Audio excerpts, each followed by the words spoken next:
Hello traders 9 जून को Nifty आ bank Nifty trade करने कौन कौन लेवल से पारे चलतु आम एनालिसिस करवा।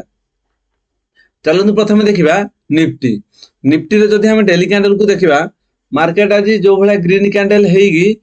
अपसाइड मुव करुचे जोटा कि 25,000 ऊपर आज क्लोज देइचे। तो यू क्लियर प्राय जना पड़ुछि कि मार्केट रो व्यू अपसाइड रहइबो जोगुड़ा कि आमर सेलिंग प्रेशर आइला 27 मे रे जो गोटे रेड कैंडल होता ताकू भी मार्केट ता पाखापाखि जाई क्लोज देइछि किंतु एई गोटे बड़ जोड़ा रेड होता 3 जून को सेई बड़ रेड कैंडल को गोटे एभला ग्रीन कैंडल जेहेतु ताको कवर करने की ऊपर क्लोज देइछि तो एठू मार्केट रो व्यू पॉजिटिव मेरा पूरा कंफर्म जना पड़ुछि। पुणी गोटे 25,000 गोटे राउंड लेवल ता ऊपर ही मार्केट क्लोज देइछि। तो चलन देखा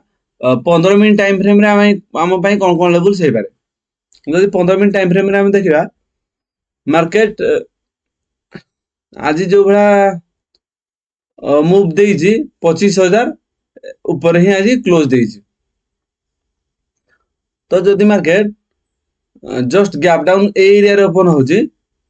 जस्ट गैप डाउन ओपन होछि ताहले आम 24,900 आम सपोर्ट भाया काम करिवो आउ 25,000 आम रेजिस्टेंस भाया काम करिवो। जदि मार्केट एरिया रे ओपन होछि फ्लैट ओपन होछि बा जस्ट गैप डाउन भी ओपन होछि ताहले सपोर्ट भाया काम करिवो 24,900 आम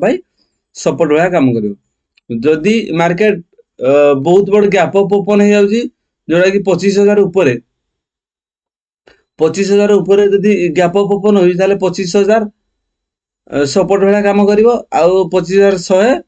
एटा रेजिस्टेंस भाया काम करिवो। जदि मार्केट मार्केट व्यू जो भाया स्ट्रांग अछि 24,900 तलकू तो आसिला भाया सेमती किसी पॉसिबिलिटी जना पड़ुनी किंतु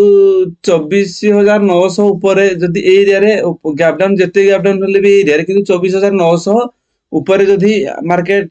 ओपन होछि ताहले हमर व्यू पॉजिटिव रहइबो। ये हम पय सपोर्ट भाया काम करिवो 24,900 आउ नेक्स्ट रेजिस्टेंस भाया ऊपर काम करिवो 25,000 गोटे राउंड लेवल यार भीतर मार्केट घुरी बोलियो। चलन देखिबा बैंक निफ्टी रो जदि हमें डेली कैंडल को देखिबा ताहले ए जो एरिया रे मार्केट सेलिंग प्रेशर आस्तला पाखापाखि मासे एरिया रे मार्केट एमती घुरी बोलिछि ऊपर तळ गोटे रेंज है कि मासे भला ए रेंज रे रहि जाइछि। जदि मार्केट फ्लैट ओपन होछि किबा जस्ट गैप अप ओपन होछि दीटा केस रे हमर व्यू पॉजिटिव साइड ही देखिया पड़िबो कारण जो भला ए गोटे रेंज को ब्रेकआउट देइछि ब्रेकआउट देइकि जो भला गोटे स्ट्रांग ग्रीन कैंडल क्लोज है just gap down gap up जहां भी जो एरिया रे मार्केट हेले भी किंतु अपसाइड पई हमको प्राइस खोजा को पड़िबो तो अपसाइड व्यू टा हम पई बेटर हो। चलन देखिबा बैंक निफ्टी रो 15 मिनट टाइम फ्रेम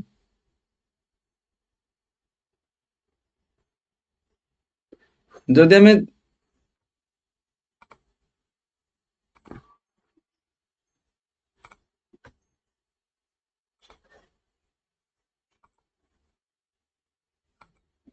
जदि हमें 15 मिनट टाइम फ्रेम रे देखिबा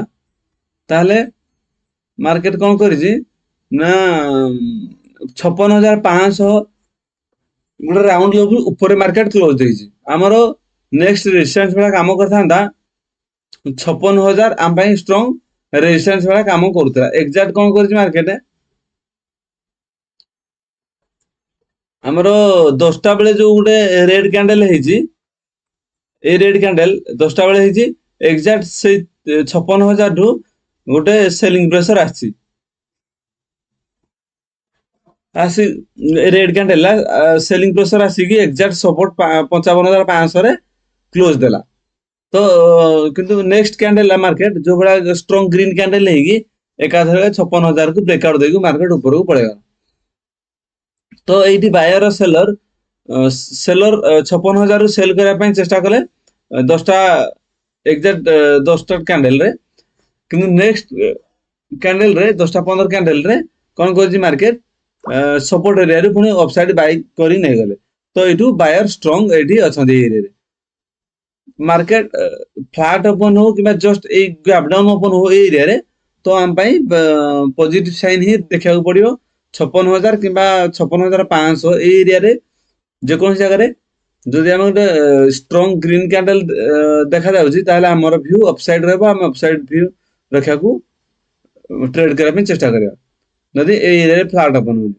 जदि बाय चांस काली पुणी गैप अप ओपन हो जाउची जोरा कि 56,000 पाखा पकी बहुत बड़ गैप अप जदि ओपन हला ताहले सेइठू टिके पुल बैक 100 200 100 कि 150 पॉइंट वाला पुल बैक देई पारे जदि बहुत बड़ गैप अप ओपन हो जाउची जदि फ्लैट ओपन होउची हमको अपेक्षा करा पड़ियो मार्केट को साइड मूव करू किंतु जदि डाउन साइड आसीगी फ्लैट ओपन हला पर जदि टिके जस्ट पुल बैक देई के ऊपर को जाउची ताहले एटा ही बेस्ट ट्रेड हबो फ्लैट ओपन है कि डायरेक्ट अपसाइड जाउची ताहले हमें इग्नोर करबा हम भाई बेस्ट हो कारण पुल बैक देले पुल बैक देई जदि ऊपर को जीवो ताहले एटा ठीक हो जदि डाउन साइड आछी डाउन साइड को हमको इग्नोर करबा कि जदि ट्रेड करबा ताहले हमको क्वांटिटी कमेकी ट्रेड करबाटा हम भाई भलो हो एई भली निफ्टी आ बैंक निफ्टी ट्रेडिंग लेवल्स पे वीडियो को लाइक एवं चैनल को सब्सक्राइब करंतु थैंक यू।